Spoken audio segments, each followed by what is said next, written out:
ଭଲ ପାଇ ଧୋକା ଖାଇଛନ୍ତି କି? ପ୍ରେମ କରି ଭୁଲ କଲେ ବୋଲି ଭାବୁଛନ୍ତି କି? ବ୍ୟସ୍ତ ହୁଅନ୍ତୁ ନାହିଁ କି ଆଖିରୁ ଲୁହ ଗଡ଼ାନ୍ତୁ ନାହିଁ, କାରଣ ଆଗକୁ ମିଳିବାକୁ ଯାଉଛି ସଫଳତା।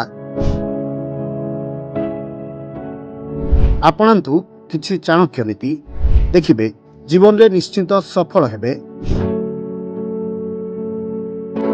କେବେ ପ୍ରେମରେ ଧୋକା ଖାଇଛନ୍ତି କି? ତେବେ ଆପଣଙ୍କୁ ମିଳିବାକୁ ଯାଉଛି ଏହି ସଫଳତା।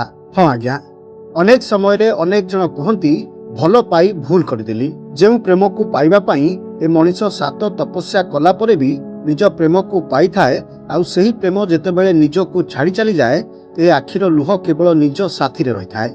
ତେବେ ଦର୍ଶକ ବନ୍ଧୁ, ଏ ନେଇ ଚାଣକ୍ୟ ନୀତିରେ ଚାଣକ୍ୟଙ୍କ ଦ୍ୱାରା ଏକ ଚାଣକ୍ୟ ନୀତି ଗ୍ରନ୍ଥ ରହିଛି, ଯେଉଁଥିରେ ଚାଣକ୍ୟ ମନୁଷ୍ୟ ଜୀବନରେ ସାମାଜିକ ବ୍ୟବହାରର ସବୁ ନିୟମ ବିଷୟରେ ବର୍ଣ୍ଣନା କରାଯାଇଛି। ଚାଣକ୍ୟଙ୍କର ଏହି ନୀତି ଆପଣଙ୍କ ଜୀବନରେ କୌଣସି ନା କୌଣସି କାମରେ ନିଶ୍ଚିନ୍ତ ଆସିବ। ତେଣୁ ଆଜି ଆପଣଙ୍କୁ ଆମେ 5ଟି ଚାଣକ୍ୟ ନୀତି ବିଷୟରେ କହିବାକୁ ଯାଉଛୁ, ତାହା ଆପଣ କେବେ ବି ଜାଣିନଥିବେ। ତେବେ ପ୍ରେମ କରିବା ଖରାପ କଥା ନୁହେଁ, କିନ୍ତୁ ଅନ୍ଧ ହୋଇ ପ୍ରେମ କରିବା ବି ଉଚିତ ନୁହେଁ। ଅର୍ଥାତ୍ ପ୍ରେମ କରିବା ପୂର୍ବରୁ ଭଲ ଭାବରେ ଚିନ୍ତା କରି ପ୍ରେମ କରିବା ଉଚିତ। ଏକ ସୀମା ଭିତରେ ରହି ମଧ୍ୟ ପ୍ରେମ କରିବା ଉଚିତ ଏବଂ ଅତ୍ୟଧିକ ଭାବୁକ ହୋଇ ପ୍ରେମ କରନ୍ତୁ ନାହିଁ। ଏହା ଅସଫଳତା ଆଣିଥାଏ। ପ୍ରେମ କରିବା ପୂର୍ବରୁ ଝିଅ ହେଉ ଅବା ପୁଅ ପରସ୍ପରକୁ ଜାଣିନେବା ଉଚିତ। ପୁଅମାନେ କୁହନ୍ତି କି ଝିଅଙ୍କୁ ଦେଖିଲେ ଆଉ ପ୍ରଥମ ଦେଖାରେ ପ୍ରେମ ହୋଇଗଲା।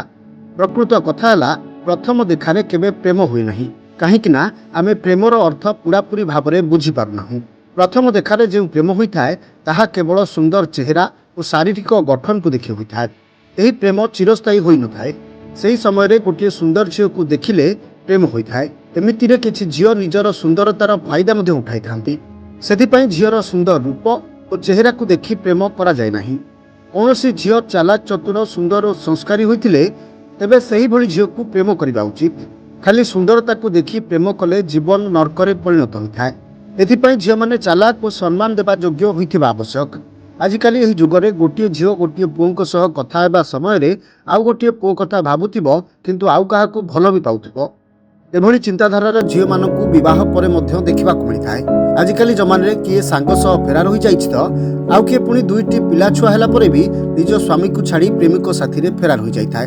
ଏଥିପାଇଁ କୌଣସି ଝିଅମାନଙ୍କୁ ପ୍ରେମ କରିବା ପୂର୍ବରୁ 100 ଥର ଭାବିକି ଭଲ ଭାବରେ ଚିନ୍ତା ଓ ପରୀକ୍ଷା କରି ପ୍ରେମ କରନ୍ତୁ, ନଚେତ୍ ଆପଣଙ୍କ ଜୀବନ ମଧ୍ୟ ବର୍ବାଦ ହୋଇଯିବ।